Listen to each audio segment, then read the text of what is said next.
all I wanted to do was to be on radio, and there was only Radio Erin at the time, RTE, so I managed eventually, having knocked on doors for a couple of years, to get an audition, and I became a radio announcer.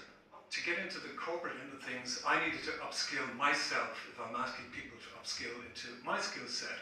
So I went back to UCD as a mature student about 4 years ago and did a commerce degree. So I did HR, finance, marketing, and everything else. It's the hardest thing I've ever done in my life. And no, I didn't do a master's, I know I won't be, because when I did my final dissertation, I thought my head was going to explode. But I think doing news on television is the biggest challenge, because in those days it wasn't digitalized, so things were going wrong every few minutes.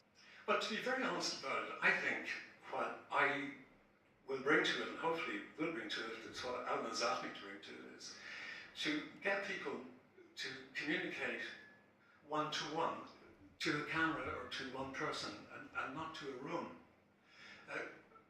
It's a different situation to speak to a room than it is to speak to the camera or into a microphone or through in a radio station.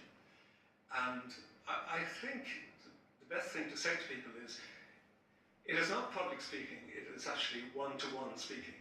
Yeah, there is a fear factor, and I think basically the fear factor is that, you know, you've never done it before, so you're going to make a fool of yourself.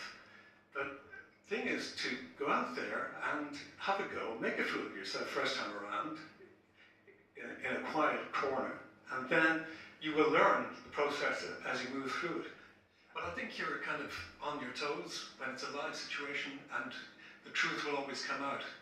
You were vibed up, you were gemmed up, and you were ready to move on to the next step. Whereas in a recorded situation, you can be lazy, and very often you say to yourself, well, you know, and sometimes you can be told this by the interviewer or facilitator, if anything goes wrong, we can do that again. The main thing really is to relax into the situation. I think it's fair to say, well, you just touched on it there, that for most people it is a nerve-wracking environment to speak to a camera or into a microphone. And the whole concept is to look after that anxious moment before you speak, and to take control of your breathing, and to speak on the exhalation of the breath. And once you start off, and once you're going, it will take over itself, the rhythm will come into it, and you'll feel your modulation is improving as you go along, and that your inflections are more normal and more natural.